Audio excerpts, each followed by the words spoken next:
సరే మీరు చెప్పండి విఘ్నులు మీరు. ఇట్లాంటి డిఫమేషన్ కేసులు ఎవరికైనా శిక్ష పడ్డ దాఖలు ఉన్నాయా? ఇట్లా మాట్లాడినందువల్ల ఎవరికైనా ఇంతవరకు ఏ కోర్టు అయినా శిక్ష విధించిందా? ఏమండి, అమ్మాయి కనిపిస్తే ముద్దైనా పెట్టండి, కడుపైనా చెయ్యండి అని అన్నారు బాలకృష్ణ గారు. అవును. అప్పుడు ఈ చర్చ ఏమి రాలేదు కదండి. ఎందుకు రాలేదండి? అంటే బ్రహ్మాండంగా ఈ స్థాయిలో మరి ఆయనకేమో మహిళా కమిషన్ నోటీసులు ఇచ్చి క్షమాపణ చెప్పించే స్థాయిలో వచ్చిందా? ఇప్పుడు అదే శివాజీ గారు కూడా కొంచెం బలంగా ఏమన్నా పెద్ద ఇదిగా ఉన్నారనుకోండి, ఆయనది కూడా సమస్య కాదండి. అదే మాట ఏ బాలకృష్ణ గారు లాంటి వాళ్ళు చెప్తే సమస్యే కాదు అది. దానికి మనం కూడా భజన చేస్తుంటాం మళ్ళీ. ఇంక రెండోది, ఇట్లా అన్న మాటలకి ఏమైనా డిఫేమేషన్ శిక్ష పడిందని మీరు అంటున్నారండి. ఇప్పుడే అనుకున్నాం 100 కోట్ల మంది హిందువుల్ని చంపేస్తాను పోలీసులు 15 నిమిషాలు కళ్ళు మూసుకుంటే అన్న కేసులోనే శిక్ష లేదండి. నేను అదే ఇంకా మీకు గొప్ప విషయం చెప్తాను మన జుడిషియరీ గురించి. మీకు నన్ను చాలామంది తిట్టుకోవచ్చు అనుకోండి, న్యాయవాదులు జడ్జిలు తిట్టుకోవచ్చు, అయినా పర్వాలేదు. మీ ఆస్తే, మీ ఇల్లే, పనికిరాని తప్పుడు డాక్యుమెంట్లు నేనే సృష్టించి మీ మీద తప్పుడు కేసు వేస్తే, వీర రాఘవరెడ్డి వేసిన కేసు తప్పుడు కేసు, అతని దగ్గర డాక్యుమెంట్లు డమ్మీ, నావే ఒరిజినల్ అని మీరు నిరూపించుకోవడం కోసం ఒక 25-30 సంవత్సరాల సమయం పడుతుంది. ఇది మన జుడిషియరీ అండి ఇది. ఓకే, ఇప్పుడు మీరే నిర్ణయించుకోండి మీ ప్రశ్నకు సమాధానం. ఇబ్బంది ఏమీ లేదండి. మీరు ఎన్ని నేరాలు చేసినా మీరు డబ్బులు ఖర్చు పెట్టగలిగితే యూ కెన్ సర్వైవ్ అండి. ఇది మన జుడిషియరీ. గరికపాటి గారు లాంటి పెద్ద ఆయన, ఇప్పుడు మీరు గరికపాటిని సమర్థిస్తారా, వ్యతిరేకిస్తారా? అంటే గరికపాటి గారు అయినా ఇంకొకళ్ళు ఎవరైనా సరే వారు చెప్పేది మనకి మంచి ఉన్నప్పుడు మనం మంచి తీసుకోవటమే. చెప్పాడు కదా, మంచి తీసుకోవటమే. మనం చెడ్డ వ్యక్తి మంచి చెప్పినా మనం మంచిని స్వీకరించటమే. మనం మన శత్రువు మనకి మంచి మేలు బోధించినా మనం దాన్ని స్వీకరించటమే. ఇంకో రెండోది ఏంటంటే, ఈ గరికపాటి గారు, చాగంటి గారు లాంటి వారి యొక్క మౌనం అనేక అనర్థాలకు దారితీసిందండి. వారి మౌనమే ఏ సమయంలో, చాలా సమయాల్లో మీ ఆంధ్రులకు సిగ్గు శరం లేదు, మీ ఆంధ్రులకు మానవ అభిమానం లేదు, మీ జాతి రాక్షస జాతి అంటే ఇప్పటికీ ఎదుర్కొంటున్నారు అనుకోండి, అది వేరే విషయం అండి.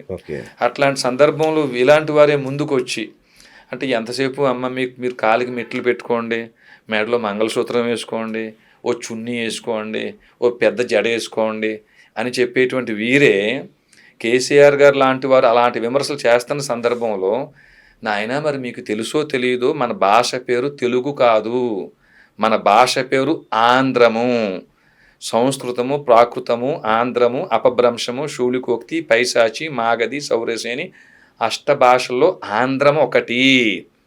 మీరు చెప్తున్న తెలంగాణ అనే పదం వాల్మీకి రామాయణ కాలంలో కానీ మహాభారత కాలంలో కానీ లేవు.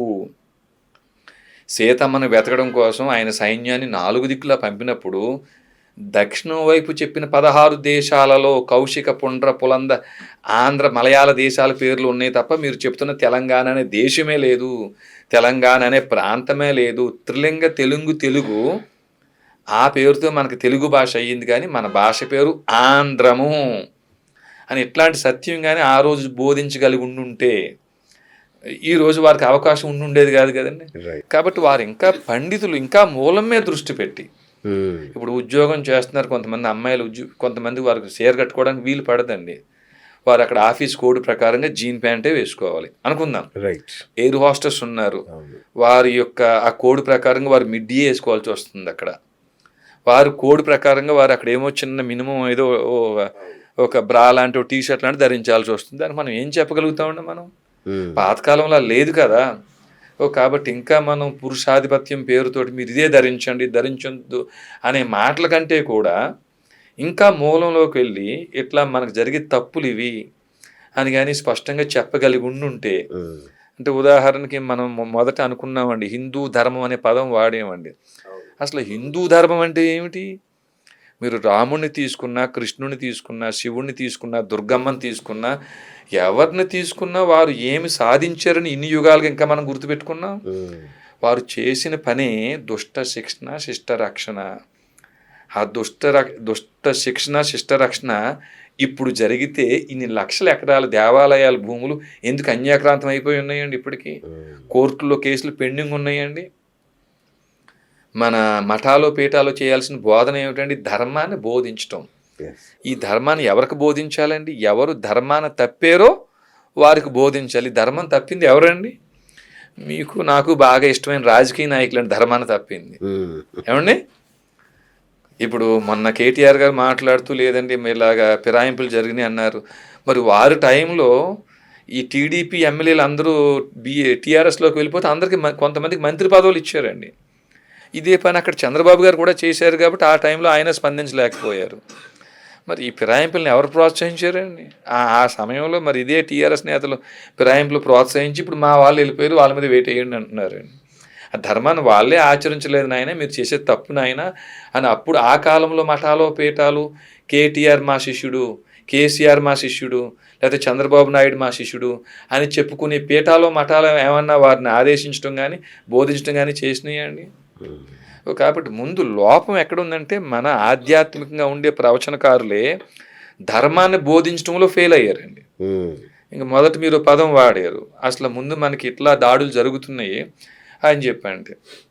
మీరు చూడండి, క్రిస్టియన్స్ చాలా ఐక్యంగా ఉంటారండి, ముస్లిమ్స్ చాలా ఐక్యంగా ఉంటారని చాలామంది చెప్తారు. ఇప్పుడు ఐక్యంగా ఉంటారని చెప్పిన ఈ క్రిస్టియన్స్ ఆ ముస్లిమ్స్ ఒకప్పుడు హిందూ మతం నుంచి వాళ్ళ తాతగారు వాళ్ళ నాన్నగారు వారు వలస వెళ్ళిన వారేవారు, మతం మారిన వారే. మరి హిందూ మతంలో ఉన్నప్పుడు లేని ఐక్యత మతం మారగానే ఎందుకు వస్తుందండి అక్కడ? దీనికి కారణం ఏమిటండి? మీరు నేను మన హైందవంలో శివాది షణ్మతాల్లో హనుమంతుడి గుడికో లేకపోతే శివుడి గుడికో రాముడి గుడికో మనం వెళ్తే మనకు జరిగేది ఏమిటండి? అక్కడ మ్యాక్సిమం దర్శనం చేసుకోవటం, బయటికి రావడం, ఇంకా లేకపోతే ఒక అర్చన చేయించుకోవటం, లేకపోతే పూజ చేయించుకోవటం, మనం బయటకు వచ్చేయటం, ఇదే కదా జరిగేది.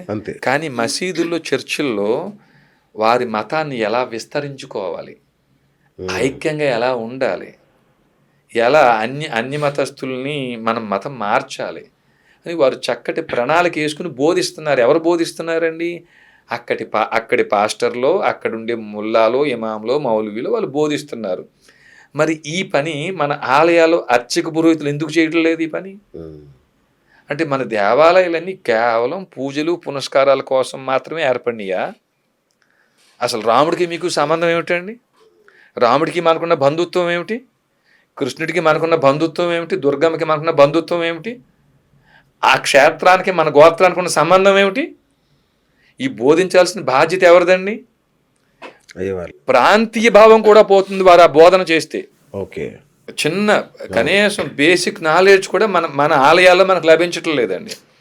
చాలా సులభంగా చెప్పేస్తాం మనం. రాముడు ఎక్కడ వాడు అంటే అయోధ్యలో జన్మించాడని చెప్తున్నామండి, కృష్ణుడు ఎక్కడంటే మధుర అని చెప్తున్నామండి. ఒక విమర్శ ఉందండి, అసలు రాముడు కృష్ణుడు వీళ్ళందరూ క్షత్రియులు, విదేశాల నుంచి వలస వచ్చారు, మన దేశాన్ని స్వాధీనం చేసుకున్నారు, బ్రాహ్మణ క్షత్రియ వైశ్యులు ముగ్గురు కూడా ఇక్కడ వారు కాదు, ఎక్కడి నుంచో వలస వచ్చారని చెప్పేస్తున్నారండి. దాన్ని ఖండిస్తూ బోధన ఎక్కడ జరగాలండి? మన ఆలయాల్లో జరగాలి. మృగమదలామ శుభ నీతిల వర జటాయు మోక్ష ఫలదా. వాల్మీకి రామాయణంలో జటాయు శ్రీరాముడు సంభాషణ ప్రకారంగానే బ్రహ్మకు 14 మంది కుమారులు, అందులోకి ఆయన మరీచి కశ్యపుడు పుట్టాడు. కశ్యపుడికి 8 మంది భార్యలు, 8వ భార్య పేరు మను. ఈ మనుకి బ్రాహ్మణ క్షత్రియ వైశ్య శూద్రులు జన్మించారు అని చెప్పుంది. అది నిజం చేస్తూ బ్రాహ్మణుల్లో కాశ్యప గోత్రం, క్షత్రియుల్లో కాశ్యప గోత్రం, వైశ్యుల్లో కశ్యప గోత్రం, శూద్రుల్లో రెడ్డి కమ్మ కాపు మాలా మాదిగ కమరి కుమ్మరుల్లో కాశ్యప గోత్రం, మన అందరూ బంధువులమే అని చెప్పే బోధన ఆలయాల్లో జరిగితే ఈ విమర్శకు తావెక్కడుందండి? బ్రాహ్మణ క్షత్రియ వైశ్య శూద్రులు వేరు అనే విమర్శకు తావెక్కడుంది? కాబట్టి ప్రధానమైన బోధన జరగకుండా అక్కడ మీరు కానీ నేను కానీ వేరే మీడియా వారు కానీ ఎంత పరిశ్రమించి ఎంత చర్చలు మనం పెట్టుకున్నా పెద్ద ఉపయోగం ఏముంది?